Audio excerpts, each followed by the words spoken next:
11 heures, aux abords du camp Thiaroye, des vendeuses de petits déjeuners occupent le long de la route menant au lycée.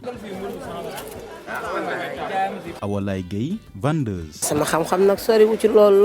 ne maîtrise pas bien l'histoire de Thiaroye 44, mais de ce que j'en ai entendu, elle date d'il y a longtemps. On nous a aussi raconté que c'était très triste.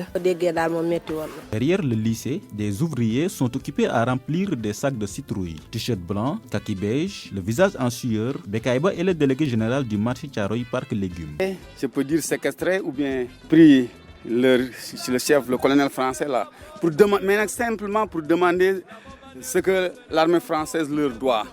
Ils avaient pointé leur canon là, en appelant par leur trompette là, quand il y a leur siffle militaire là, quand ils font ça, tous les militaires qui entendent ça, ils viennent se regrouper. À partir de ce regroupement là, c'est là qu'ils ont tiré leur canon là devant la foule.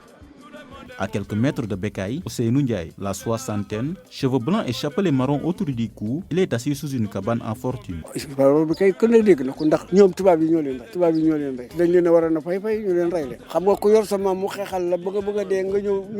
Je connais bien cette histoire.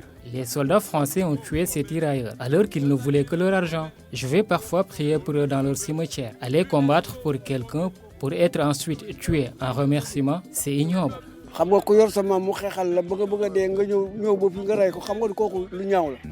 ans après le massacre de Thiaroye 44, le souvenir reste vivace dans les mémoires de ceux qui habitent aux alentours du camp.